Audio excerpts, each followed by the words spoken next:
Hey everyone, this is David Brown with the migration update for April 1st, 2024 from the Braddock Bay Hawk Watch. Kim and I started out the morning at the Braddock Bay East Spit, and it was an overcast morning and it was a bit chilly with light northerly winds. On the sandbar at the end of the East Spit, there were a few of these. These are a type of plover that have double breastbands. It's a killdeer.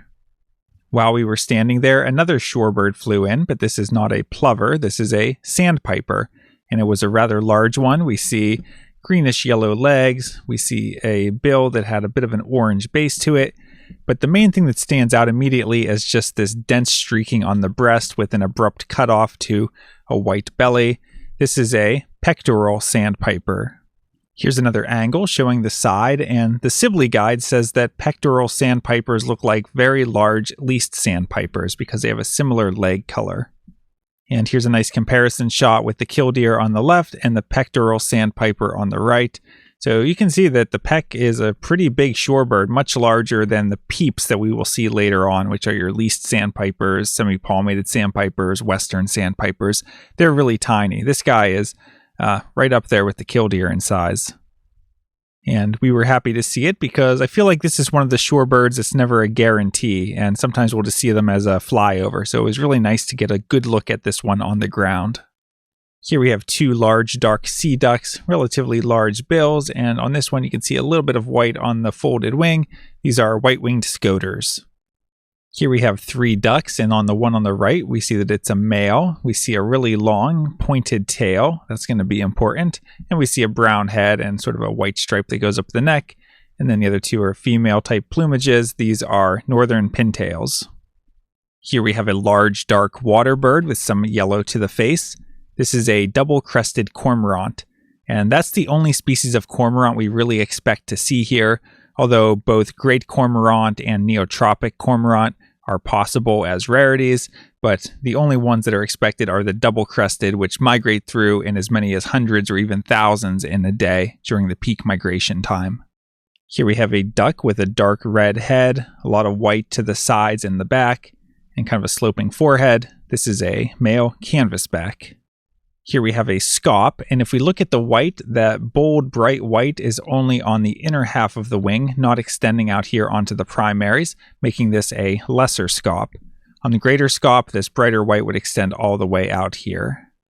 And as we were walking back in, this flock of redheads flew by out on the lake, and overall they could look similar to the scaup, especially in poor light when you might not get the head color, but notice that the redheads don't have that bright white on the wings like the scaup do. From the East Spit, we had 42 species this morning, which was mainly from a large number and good variety of ducks, and along with those shorebirds, there really wasn't a ton of songbird variety. Next, we headed over to Braddock Bay Park to start the Hawk Watch. It started out overcast, but throughout the morning, that cloud cover started to break up, and eventually the skies became pretty blue before a high layer of cirrus clouds started to move in towards the end of the day. Overall, the winds were light out of the north.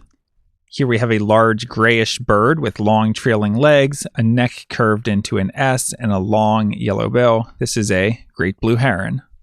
Here's a group of 4 birds that landed in the grass. You can see that on the front they're bright yellow with a black bib, but on the sides and back they're more of a camouflage color, browns, grays with some patterning.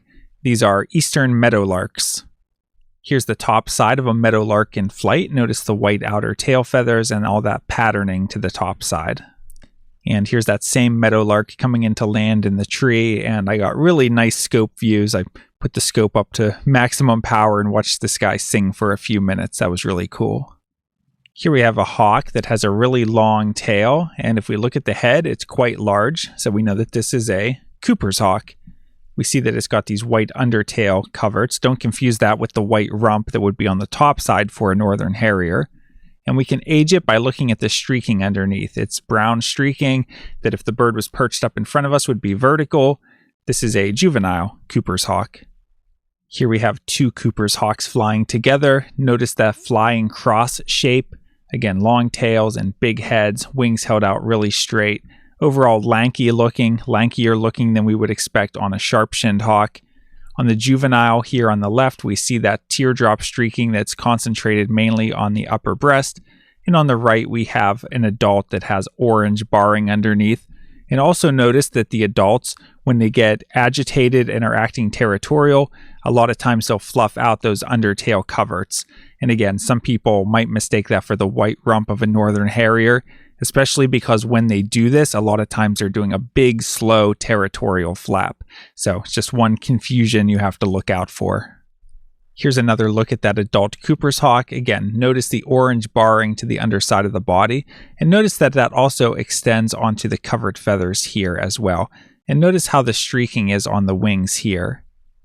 Now compare that to this juvenile where we see that brown streaking to the underside of the body, but also on the underside of the wings, and the patterning on the wings is a little bit more bold. Now let me switch back and forth a few times between the juvenile and the adult.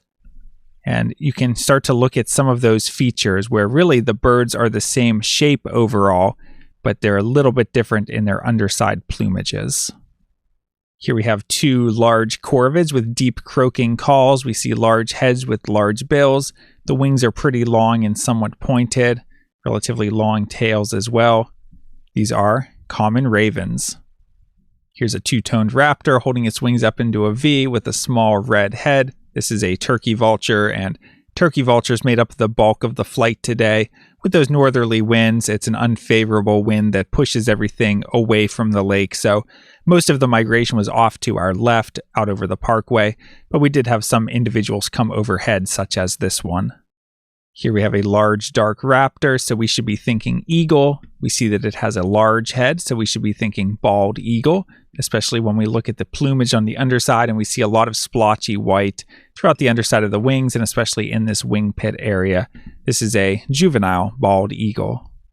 Here's a water bird migrating high overhead. Heading to the north, we see a black head, a lot of white to the underside of the body, some trailing feet, and really skinny pointed wings. This is a common loon in breeding plumage.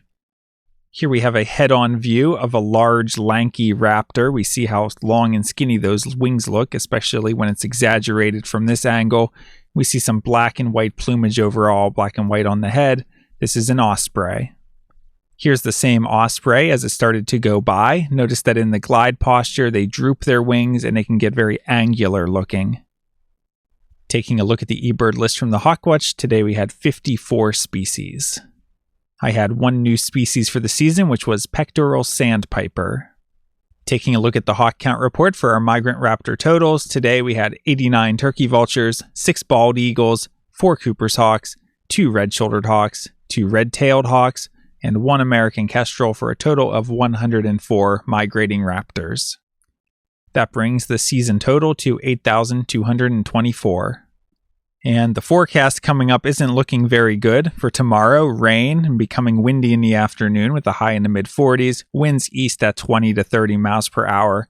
I'll probably get out to do some morning birding, but by 8 or 9 a.m. that rain's going to be moving in, so the Hawk Watch will probably not be conducted. For Wednesday, again, periods of rain, becoming windy in the afternoon, high in the mid-40s and strong east-southeast winds. Count will probably not be held.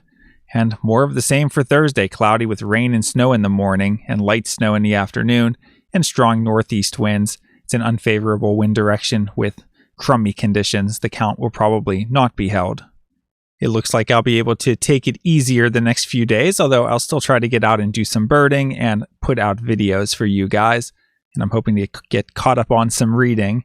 And really the weather's looking lousy through Friday, but then as you get into the weekend, it's looking like maybe we'll get a little bit of sunshine again. So we'll look forward to that and take the next few days to get some rest. Everyone stay dry, stay warm, stay safe, and I'll see you soon out at the Braddock Bay Hawk Watch. From Lyco Birds, this is David Brown. Thanks for watching.